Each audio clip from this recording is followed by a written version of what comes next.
Assalamualaikum warahmatullahi wabarakatuh.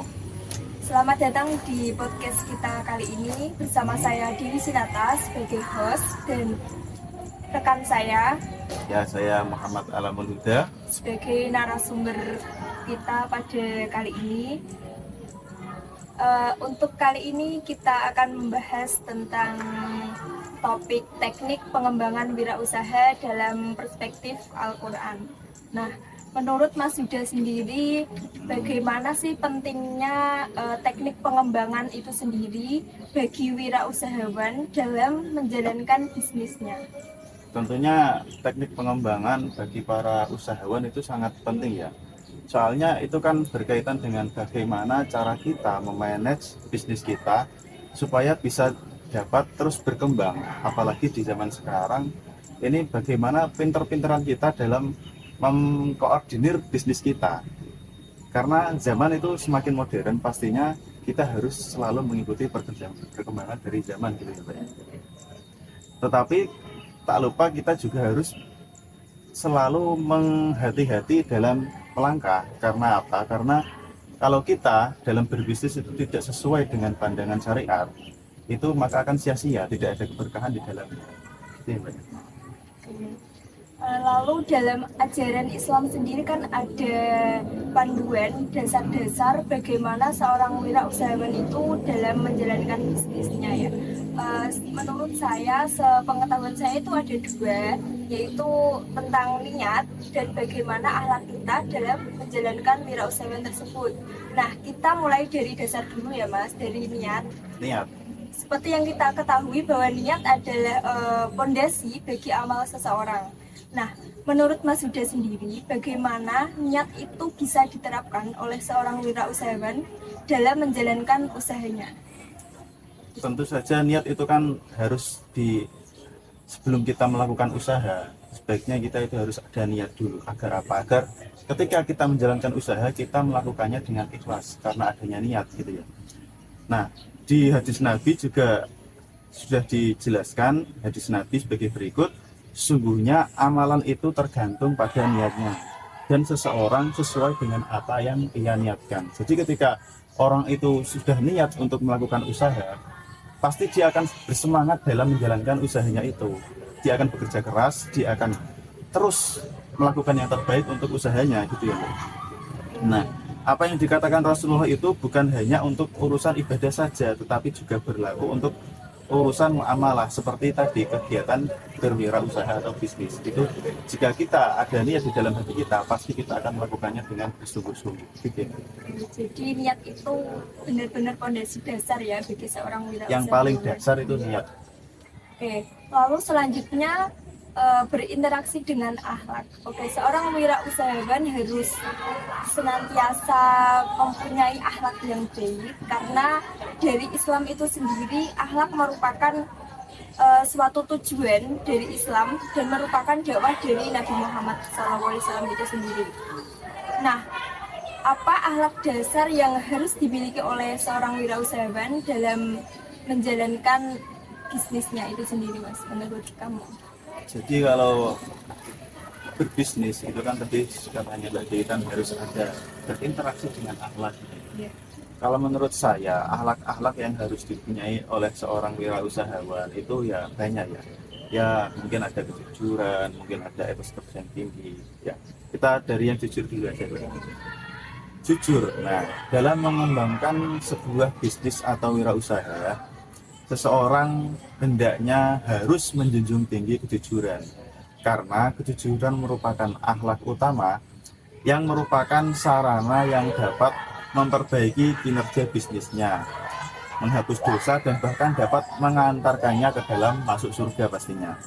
Nah, sebagaimana dalam firman Allah, Bismillahirrahmanirrahim, ya ayyuhalladzina amanu taqullaha wa qulu qawlan sadida yuslih lakum a'malakum wa yaghfir lakum dzunubakum wa may yuti'illaha wa rasulahu faqad faza fawzan 'azima. Yang artinya, hai orang-orang yang beriman, bertakwalah kamu kepada Allah dan katakanlah perkataan yang benar. Dalam artian ini jujur ya. Niscaya Allah akan memperbaiki bagimu amalan-amalanmu dan mengampuni bagimu dosa-dosamu. Dan barang siapa mentaati Allah dan Rasulnya, maka sungguhnya ia telah mendapat kemenangan yang besar. Nah, jadi kejujuran itu sangat penting dalam wirausaha ya, karena itu dapat mengantarkan kita dari apa yang telah kita lakukan. Kalau kita jujur, insya Allah kita akan masuk surga. Begitu juga dengan sebaliknya, kalau kita berjualan atau berwirausaha dengan kebohongan, ya itu bisa menjadi wasilah kita masuk neraka. Kalau dari segi wirausaha sendiri itu pencerminan dari akhlak jujur itu bisa dilihat dari apa ya Mas dalam menjalankan usaha? Ya mungkin dari kalau kita sedang berjualan, ya kita jujur saja. Ini kita berjualannya ini, kita pulaannya segini, dijualnya segini gitu ya. Kalau enggak ya, ini barangnya ini bagus, diambil dari sana. Jangan malah kita berjualan barangnya jelek, dijualnya malah mahal. Kalau yang viral sekarang itu, wet tomato, wah itu sangat tidak bagus itu ya. Oke. Terus untuk yang kedua adalah akhlak amanah, di mana amanah ini mempunyai kedudukan yang sangat penting bagi seorang wirausahawan dalam menjalankan usahanya. Nah, amanah ini secara umum merupakan menjaga sesuatu, tidak harta, dan mesti menjaga dan disampaikan kepada seseorang. Jadi, misalnya dalam kita menjalankan usaha kita harus senantiasa menjaga amanah untuk dengan cara bisa menjaga rahasia perusahaan, amanah dalam pekerjaan tertentu, atau amanah dalam memberikan informasi atas barang yang kita perdagangkan gitu.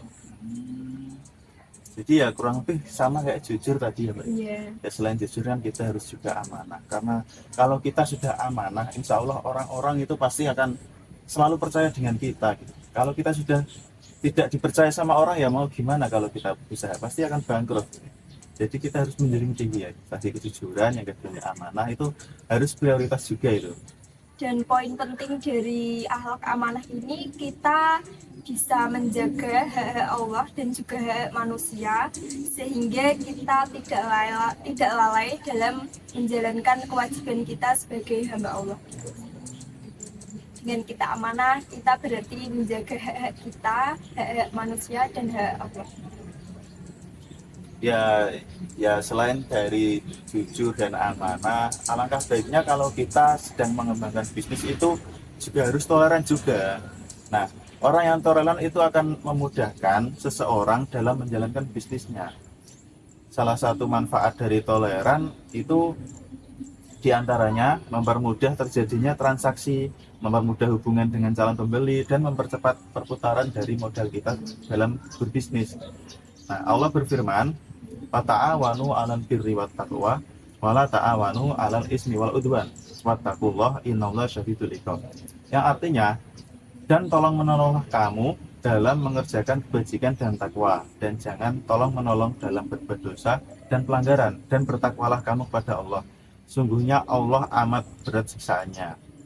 Nah, Rasulullah SAW dalam hadisnya juga bersabda, Allah akan mencurahkan rahmat kepada orang yang toleran ketika menjual, toleran ketika membeli, dan toleran ketika menagih hutang.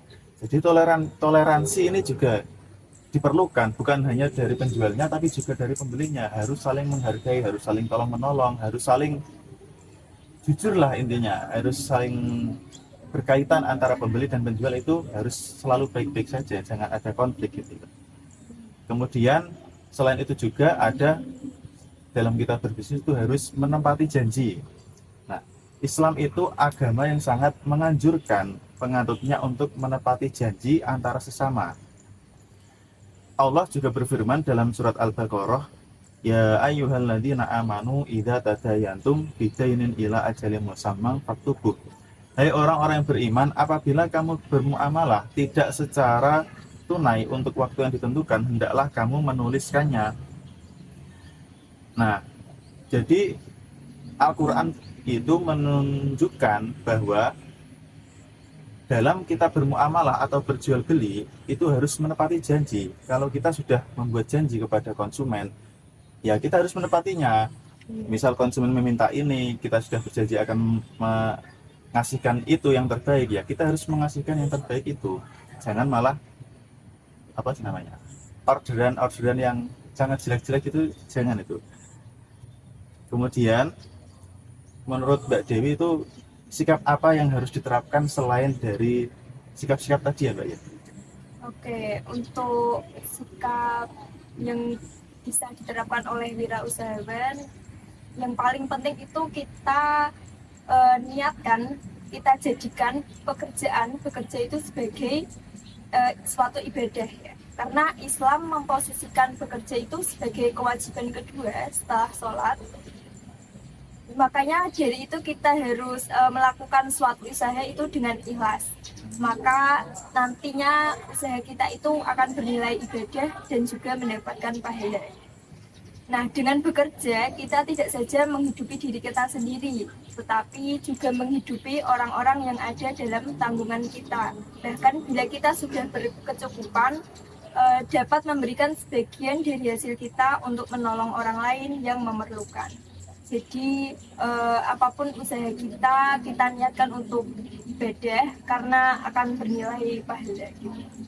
Ya, itu kalau Mbak Dewi tadi kan menyinggung kita harus ikhlas dalam berbisnis gitu ya Mbak ya. Saya jadi teringat, jadi dulu Romo Yai saya itu pernah ngerti kok gini Mbak. Kunci bahagia itu ada 3. Yang pertama sabar, yang kedua syukur, dan yang ketiga ikhlas. Ini juga bisa diterapkan dalam berbisnis Mbak.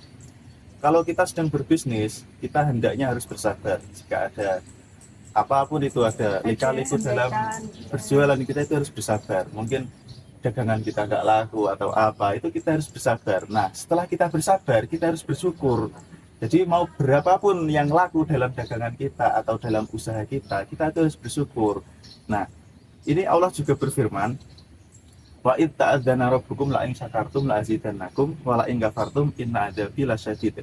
Dan ingatlah juga tatkala Tuhanmu memaklumkan, sesungguhnya jika kamu bersyukur pasti kami akan menambah nikmat kepadamu. Dan jika kamu mengingkari nikmatku, maka sungguhnya azabku sangat pedih. Jadi di ayat ini sangat jelas, kalau kita dalam berbisnis itu bersyukur, pasti akan ditambahkan secara terus-menerus oleh Allah. Dan kunci bahagia yang ketiga, yaitu ikhlas, yang tadi Mbak sampaikan ya. Jadi kalau kita melakukan suatu usaha dengan ikhlas, pasti kita akan selalu bersungguh-sungguh dan melakukan secara terus-menerus gitu ya Mbak, tanpa putus asa. Nah, untuk poin terakhir dari bagaimana akhlak seorang wirausahawan dalam menjalankan usahanya, yaitu mengenai aturan syariah. Untuk menjaga aturan syariah ini sangat penting diperlukan oleh seorang wirausahawan. Nah, menurut Mas Huda sendiri, bagaimana seorang wirausahawan dalam menjaga aturan syariah untuk mengembangkan bisnisnya? Menjaga aturan syariah, Mbak. Nah, Islam itu memberikan keluasan kepada kita untuk melakukan berbisnis. Tetapi dalam kita melakukan berbisnis, alangkah baiknya kita selalu menjaga aturan-aturan yang ada di dalam Islam. Nah, sebagaimana hadis Rasulullah, 9 dari 10 rezeki itu terdapat dalam usaha berdagang dan sepersepuluhnya dalam usaha berternak. Jadi ya rezeki itu kata Rasulullah 9/10 itu dari berdagang. Tetapi dalam kita berbisnis itu kalau kita tidak menaati aturan-aturan syariat, ya sia-sia gitu ya Mbak. Nah, agar wirausahawan merasa aman dalam menjalankan bisnis, maka yaitu kita harus selalu mentaati syariat-syariat. Nah, selain dari akhlak yang harus dimiliki oleh seorang wirausahawan, tentunya ada beberapa pantangan moral nih yang harus dihindari oleh seorang wirausahawan dalam menjalankan bisnisnya. Nah, menurut Mas Huda sendiri, apa saja sih pantangan yang mungkin perlu dihindari oleh seorang wirausahawan? Pantangan ya, kalau pantangan ya mungkin ya salah satunya itu ya ada masyir. Tahu nggak masyir Mbak? Apa itu Mas? Ya, masyir. Masyir itu dalam bahasa Arab berarti memperoleh sesuatu dengan sangat mudah tanpa kerja keras atau mendapat keuntungan tanpa bekerja. Nah, itu jangan. Jadi mau pengen hasilnya tok tapi ra gelem usaha. Pengennya instan. Itu sikap itu harus dihindari. Kita itu dalam berbisnis itu ya harus berusaha, jangan kok hanya ya Allah aku pengen ini tanpa ada usaha, itu ya jangan. Jadi masyir itu ingin memperoleh sesuatu tapi dia tidak mau bekerja, itu harus kita hindari, Pak. Sebagaimana dalam firman Allah, yas'alunaka 'anil khamri wal maisir qul fihima itsmun kabiru wa manafi'u linnas wa ismuhuma akbaru min naf'ihima wa yas'alunaka madza yunfiqun qulil 'afw kadzalika yubayyinullahu lakumul ayati la'allakum tatafakkarun. Yang artinya mereka bertanya kepadamu tentang khamr dan judi. Katakanlah, pada keduanya terdapat dosa yang besar dan beberapa manfaat bagi manusia. Tetapi dosa keduanya lebih besar dari manfaatnya. Dan mereka bertanya kepadamu apa yang mereka nafkahkan. Katakanlah, yang lebih dari keperluan. Demikianlah Allah menerangkan ayat-ayatnya kepadamu supaya kamu berpikir.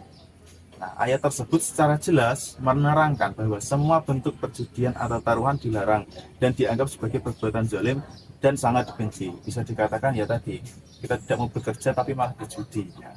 Jadi kita itu jangan yang seperti itu.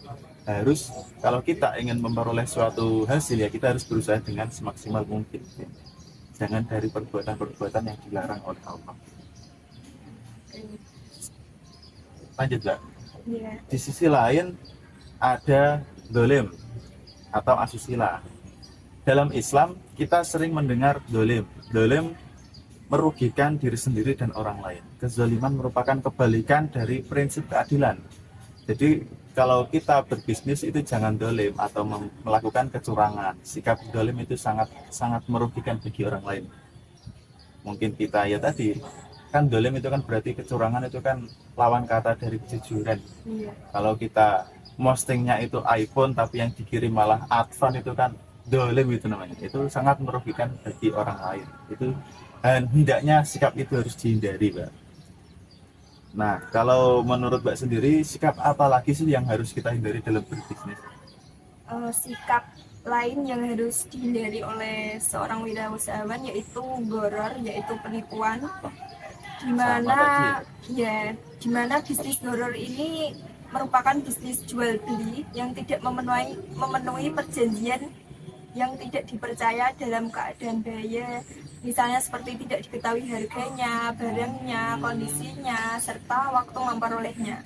Nah, dalam melakukan transaksi ini seorang wirausahawan dianjurkan untuk mengetahui batas-batas dari yang diperoleh melalui transaksi tersebut. Contohnya, jual beli yang mengandung goror itu seperti membeli ikan dalam kolam, membeli buah-buahan yang masih mentah di pohon. Itu kan seorang pembeli belum mengetahui dengan jelas, dengan detail terhadap barang yang mau dibeli gitu. Jadi seorang wirausahawan benar-benar dianjurkan untuk tidak melakukan penipuan Ya, terhadap pembeli. ya, pokoknya harus jangan yang tipu-tipu gitu ya. Sehingga tidak merugikan pihak manapun. Ya mungkin selain penipuan, seorang wirausahawan itu juga harus tidak menjual barang yang haram juga ya, Pak ya. Harus itu. Kita itu sebagai seorang wirausaha harus melakukan yang terbaik, ya salah satunya berjualan dengan yang baik-baik, yang halal. Jangan yang haram malah dijual, itu kan sangat bertentangan dengan syariat ya, Pak. Dan di sisi lain, Islam juga mengharamkan riba. Jadi sikap kita yang harus kita hindari, salah satunya juga kita menjual dengan riba. Menurut Syekh Muhammad Abduh dalam Hindi Suindi menyatakan bahwa riba merupakan penambahan-penambahan yang diisyaratkan oleh orang yang memiliki harta kepada orang yang meminjam hartanya.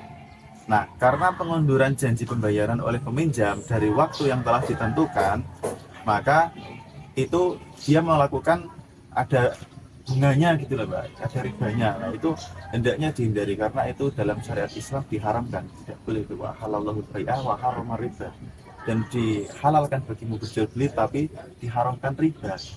Jadi jangan sampai riba. Kemudian yang sikap kita yang terakhir yang harus kita hindari yaitu iktinas atau ihtikor. Nah, dalam ekonomi Islam, siapapun boleh berbisnis namun tidak boleh melakukan ihtikor, yaitu orang yang dengan sengaja membeli bahan makanan yang dibutuhkan manusia lalu ia menahannya dan bermaksud untuk mendongkrak harga jualnya terhadap mereka. Jadi misal dikatakan penimbunan gitu ya. ya penimbunan ada alasannya Mbak, misal ada kekeringan dan kekeringan itu tidak ada air sama sekali. Nah, jadi sebelum dia akan tahu, dia tahu akan ada kekeringan. Jadi dia membeli sebanyak-banyak air lalu disimpan. Ketika kekeringan datang, ia menjualnya dengan harga yang sangat melejit gitu ya. Nah, itu diharamkan. Rasulullah bersabda, ia yang menimbun adalah orang yang berdosa ya. Menimbun Mbak. Ia yang menimbun adalah orang berdosa. Hadis dari riwayat Muslim. Jadi hadisnya sangat sahih. Itu ya. Mungkin itu aja Mbak ya. Oke, mungkin cukup sekian dari podcast kita kali Ya, ini tentang bagaimana praktek kita dalam mengembangkan Mengembangkan, wirausaha. ya. Tentunya dalam perspektif Al-Quran gitu ya. Iya. Semoga kita semua bisa menjadi seorang wirausahawan yang bisa mematuhi aturan-aturan dalam Islam dan juga Amin. menjauhi larangan-larangan yang dilarang oleh Allah SWT. Mungkin cukup sekian dari kami berdua. Kami kurang lebihnya kami mohon maaf yang sebesar-besarnya. Akhirul kalam. Assalamualaikum warahmatullahi wabarakatuh.